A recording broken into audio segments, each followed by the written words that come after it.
कहानी शुरू होती है ली जोंग से, जो एनिमल ट्रेनर है। उनका टाइगर को ट्रेन करने का कई सालों का एक्सपीरियंस भी है। वो तेरांग के डांसिंग स्किल्स का प्रदर्शन करते नजर आ रहे होते हैं। उनकी बेटी सुआ अभी अपने डांस कंपटीशन की प्रैक्टिस कर रही होती है। तभी वो उसके रूम में आकर उसे अपनी स्पेशल स्टेप सिखाते हैं जिसमें उसको कोई इंटरेस्ट नहीं है। सो उन्हें बाहर भगा देती है। अब मिलते हैं उनके कैट योंग से, जो दिन भर टीवी में बिल्लियों को देख देख कर आंखें सेकता रहता है।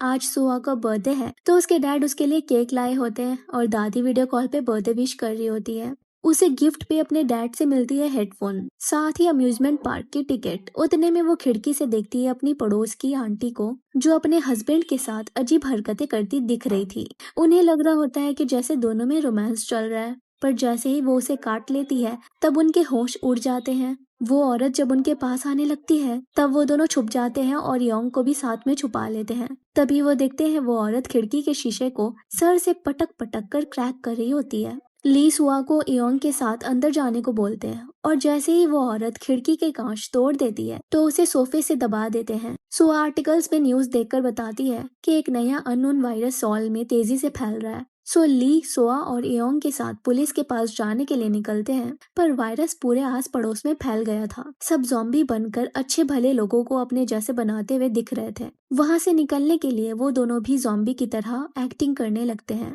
थोड़ी देर के लिए बेवकूफ बना देते हैं, लेकिन वो आखिर में उनके पीछे पड़ जाते हैं। दोनों भागकर कहीं छुप जाते हैं। ली देखते हैं कुछ लोगों को गाड़ी से भागते हुए, सो योंग को सुआ के हवाले कर कार ढूंढने जाते हैं, रास्ते में आ रहे ज़ॉम्बीज से बचते हुए। उन्हें एक गाड़ी मिल जाती है और वो सुआ के साथ वहां से निकलने में कामयाब हो जाते हैं, लेकिन सुआ में बदलाव नजर आता है। ली देखते हैं उसके हाथ पे काटने के निशान। दरअसल जब वो कार लेने गए थे तब किसी ज़ॉम्बी के बच्चे ने पीछे से उसके हाथ पे काट लिया। वो आहिस्ता आहिस्ता ज़ॉम्बी में बदलने लगती है और ली पे हमला करने जा रही होती है, पर वो उसके हुडी से मुंह ढककर सीट बेल्ट से कसकर पकड़ के छोड़ देते हैं और उसका सर टकरा जाता है और वो बेहोश हो जाती है। वो उसे उसी हालत में कंट्री साइड ले आते हैं जहाँ उनकी माँ रहती है, और जब वो घर को आती है तो कमरे को तहस नहस देखती है और ये सब करने वाली सुआ उन्हें गुर्राती है। वो उसे रोकती है ये सब फैलाने से, ये जाने बिना कि अब वो कोई इंसान नहीं। ना सुनने पे अपने पीठ खुजाने वाले डंडे से उसके सर पे मारकर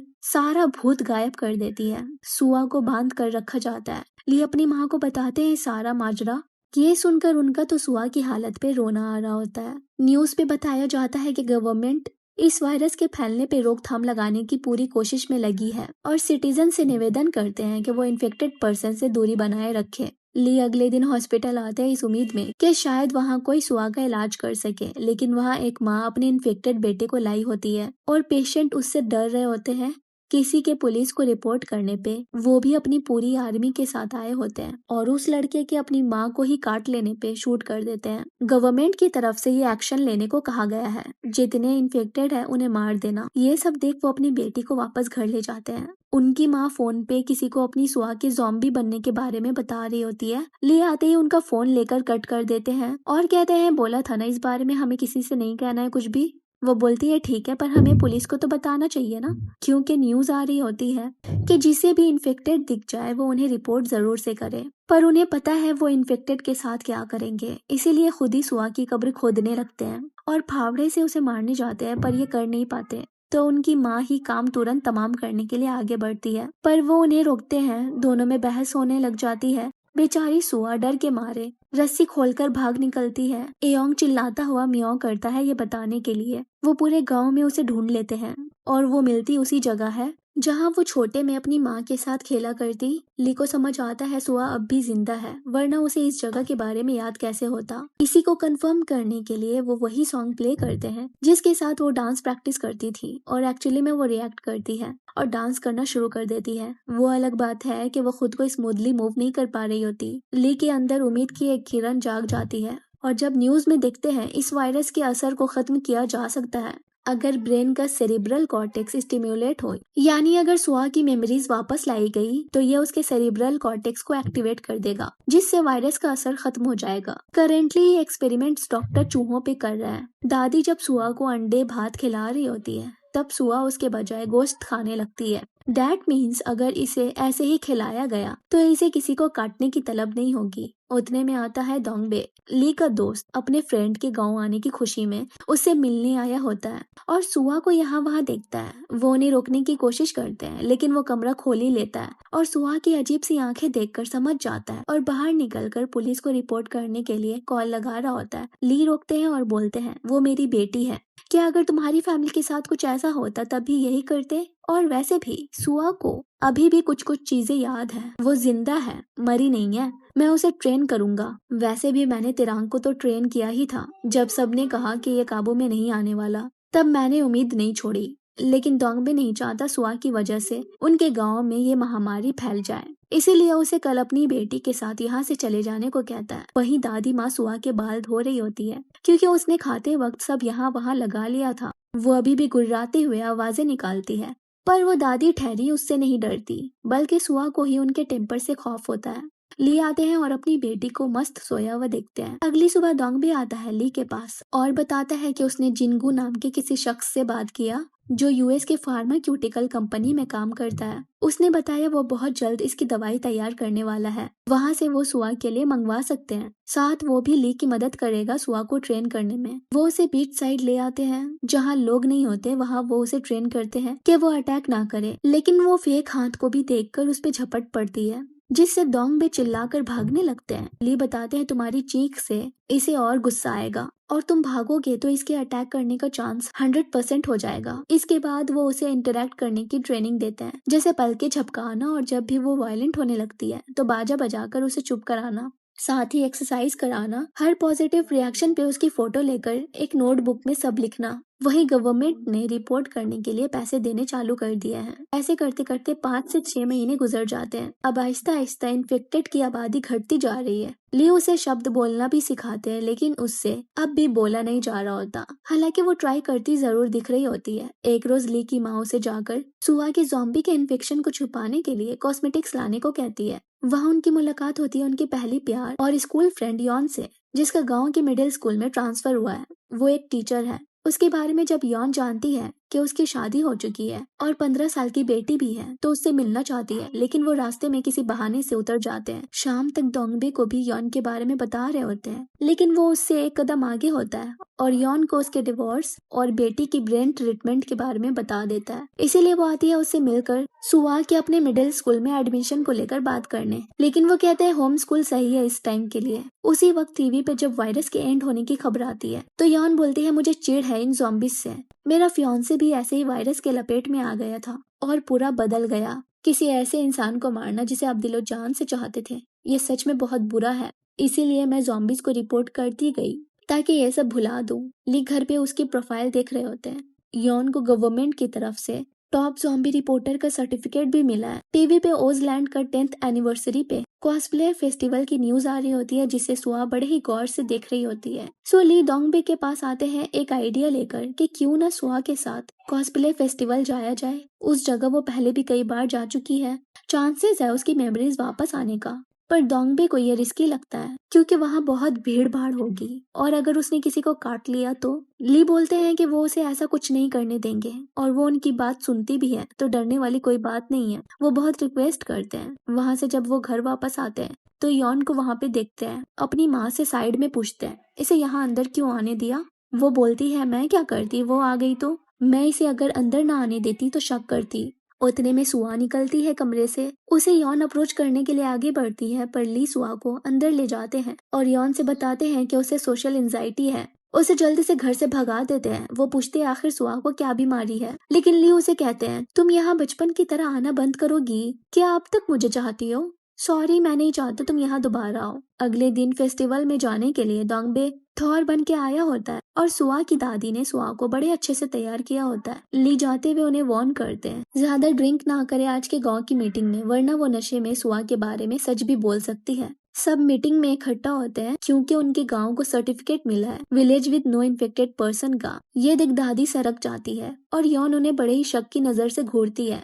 विलेज चीफ उन्हें बोलते हैं, आपकी पोती स्कूल क्यों नहीं जाती? वो बताती है उसे कुछ हेल्थ प्रॉब्लम है। वो बोलते हैं हमारे गाँव के स्कूल का 40 साल का इतिहास है, पर नए स्टूडेंट्स के ना आने की वजह से ये बंद होने के कगार पे है, इसीलिए आपको उसे भेजना ही पड़ेगा। वो तो ना करती है, लेकिन वहाँ जो पार्टी होती है और जो ड्रिंक पे ड्रिंक करती है तो जोश में होश गवा कर हाँ कर देती है। वहीं कॉस्प्ले फेस्टिवल में तीनों बहुत मजे कर रहे होते हैं। राइड पे बैठना, तस्वीरें बनवाना। ली सुआ को यहाँ के पिछले सालों की फोटोज दिखाकर याद दिलाने की ट्राई कर रहे होते हैं, पर उसे अचानक से किसी चीज की खुशबू आती है। और जब ली डोंगबे से मेडिसिन के ऑथराइजेशन के बारे में बात कर रहे होते हैं, यानी ट्रीटमेंट की दवाई जल्द अवेलेबल हो जाएगी, तभी वो गायब हो जाती है। वो चलते चलते एक महिला से टकरा जाती है और वो औरत दिखती है सुआ बड़ी ही अजीब तरह से चल रही है। वो उसे घूरती रहती है और सुआ एक दुकान आकर चूरों को टिकटिकी लगाकर ताकने लगती है। दुकानदार उसे देते हैं, पर वो तो चूरों मुंह में लेकर भागने लगती है। उतने में उसके डैड आते हैं और दुकानदार को पैसे देते हैं और हंसते हैं क्योंकि सुआ बिना हकलाए चूरों बोल पा रही थी। वहीं यॉन ली के घर आ पहुंचती है और उसकी माँ से सुआ को लेकर सच बताने को कहती है, क्योंकि उसे पता है कि वो ज़ॉम्बी है, और पूछती है कि सुआ की माँ को पता है ये सब के बारे में। वो बताती है उनकी बेटी मर गई। उसे कुछ समझ नहीं आता, सुआ की माँ उनकी बेटी है और ली भी उनका बेटा है, तो सुआ ली की बेटी कैसे हुई? वो बताती है कि सुआ असल में उनकी बेटी की बेटी है। ली उनका बायोलॉजिकल फादर नहीं है। उनकी बेटी का हस्बैंड बहुत बुरा इंसान था, हमेशा पैसे मांगा करता उड़ाने के लिए, अपनी बीवी और बच्चे की जरा फिक्र नहीं। इसीलिए ली सुआ को अपने साथ सॉल ले आए। पार्ट टाइम जॉब करने के साथ उसका ख्याल भी रखते हैं, इसीलिए सुआ भी उनसे बहुत अटैच थी। एक रोज ली के बर्थडे के दिन वो अपनी बहन के आने का वेट कर रहे थे ताकि पार्टी में जा सके, लेकिन डोंगबे ने कहा उसे अभी के अभी आने को। यह भी बताया कि यॉन भी आई हुई है, इसीलिए वो सो रही सुआ को अकेले घर पे छोड़कर चले गए। और जब इस बारे में उसकी बहन को पता लगी, तो वो जो केक ला रही थी जल्दबाजी में ली से फोन में बात करते करते रोड क्रॉस कर रही होती है और एक्सीडेंट में मारी जाती है। ली ने सोचा ये उन्हीं के कारण हुआ, इसीलिए ठान लिया कि अब से सुआ के डैड बनकर हमेशा उसका ध्यान रखेंगे। और सुआ का असली बाप अपनी बीवी के इंश्योरेंस का पैसा लेकर भाग गया अपना दूसरा घर बसाने। ली जब सुआ के साथ आते हैं तो यॉन, जिसके दिल में ज़ॉम्बीज के लिए कोई हमदर्दी नहीं, सुआ को मारने जा रही होती है, लेकिन बीच में ली आ जाते हैं और उन्हें लग जाती है। इसीलिए सुआ यॉन पे हमला करने के लिए आगे बढ़ती है, पर ली उसे रोकते हैं। यॉन दिखती है सुआ ली की बात समझ रही है, तो उसे अपनी आंखों पे तो यकीन नहीं होता। फिर एक और मसला आ खड़ा होता है जब ली को पता चलता है उनकी माँ ने नशे में कह दिया कि कल से सुआ स्कूल जाएगी, और विलेज चीफ गर्म मिजाज के हैं, अगर सुआ नहीं गई तो पूरे गांव वालों को घर लेकर आ जाएंगे। ली हिचकिचाए पर यॉन बोली, इस ज़ॉम्बी को स्कूल भेजो, मैं भी देखूं क्या ये लोगों को सच में नहीं काटती है। अगर नहीं भेजा तो पुलिस को रिपोर्ट करना पड़ेगा। वो बोले ठीक है, अगर मेरी बेटी स्कूल जाएगी तो तुम्हें भी इसे ज़ॉम्बी कहना बंद करना होगा। अगले दिन सुआ आती है स्कूल, जहाँ गिन के बस 3 स्टूडेंट्स थे।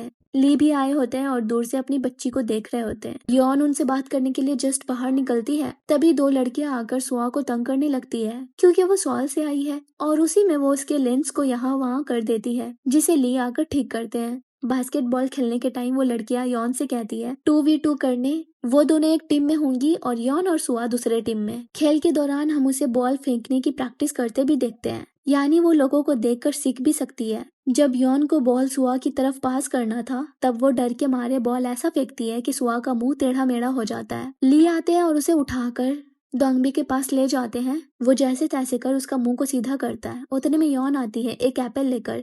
उन लड़कियों ने सुआ को देने को कहा था। सुआ ने ज़ॉम्बी होने के बावजूद दोस्त बना लिए थे। ये सब देख यॉन को कहीं न कहीं गिल्ट होने लगता है अपने फियांसे को मारने का।